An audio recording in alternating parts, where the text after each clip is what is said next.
Passion of the Christ అనే మూవీని తీసినటువంటి డైరెక్టర్ మెల్ గిబ్సన్ ఆ చిత్రాన్ని చాలా అద్భుతంగా చిత్రీకరిస్తున్నారు. యేసు ప్రభు వారిని కొరడాలతో కొట్టేటటువంటి సన్నివేశం వచ్చినప్పుడు అక్కడున్న రోమన్ సైనికుల యొక్క కొరడాలకు 4 శాఖలు ఉంటాయి. ప్రతి శాఖకు 4 గాలపు ముళ్ళు ఉంటాయి. ఒక్కసారి ఆ కొరడాతో కొడితే 16 చోట్ల చీలిపోతుంది. ఆ సన్నివేశాన్ని వారు ఒరిజినల్ గా తీయాలి అనే ఉద్దేశంతో యేసు ప్రభు వారి యొక్క పాత్ర పోషిస్తున్నటువంటి జిమ్ క్యావిజల్ అనే వ్యక్తిని అప్పటికే అతని దేహం అంతా ఒక కవచంతో నింపారు. అయితే అతనిని బండకు బంధించి మొదటి దెబ్బను కొట్టారు. ఆ వ్యక్తి చాలా అద్భుతంగా ఎమోషనల్ గా నటించాడు. రెండవ దెబ్బ కొట్టారు, అదే స్పందన అతనిలో ఉంది. ఆ మూవీ తీస్తున్నటువంటి డైరెక్టర్ అనుకుంటున్నాడు చాలా అద్భుతంగా ఈ వ్యక్తి నటిస్తున్నాడు అని.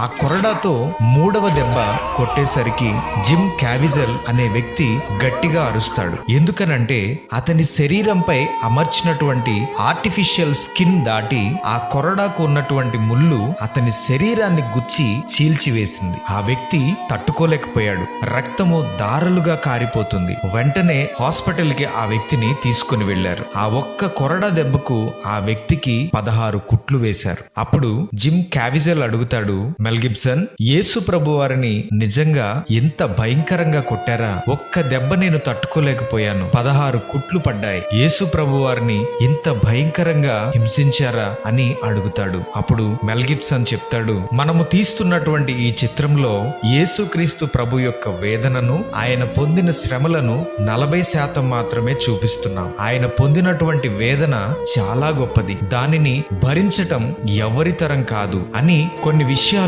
యేసుక్రీస్తు ప్రభు వారి గురించి చెప్తున్నప్పుడు హాస్పిటల్లోనే బెడ్ మీద ఉన్నటువంటి జిమ్ క్యావిజల్ అనే వ్యక్తి వెంటనే మోకాళ్ల మీద పడి ఆయనను సొంత రక్షకునిగా అంగీకరించి మారు మనసు పొందుతాడు. అప్పుడే ఆ వ్యక్తి ఒక తీర్మానం తీసుకుంటాడు, నా శరీరం బలహీనమైనప్పటికీ ఎలా అయినా ఈ చిత్రాన్ని పూర్తి చేయాలి. సర్వ మానవాళి కొరకు, అందరికీ పరలోక రాజ్యాన్ని ఇవ్వటం కొరకు ఆయన పొందిన వేదనలు, శ్రమలు కళ్లకు కట్టినట్లుగా చూపించాలి అనే ఉద్దేశముతో ఆ వ్యక్తి మరలా ఆ చిత్రంలో ఆ పాత్రను పోషించటానికి సిద్ధపడతాడు. సిలువ మోస్తున్నప్పుడు అతని భుజము చెదిరినప్పటికీ, భయంకరమైనటువంటి జ్వరము ఉన్నప్పటికీ ఆ వ్యక్తి ఆ చిత్రాన్ని పూర్తి చేస్తాడు. ఆ చిత్రాన్ని చూసి కొన్ని లక్షల మంది ప్రభువును తమ సొంత రక్షకునిగా అంగీకరించారు.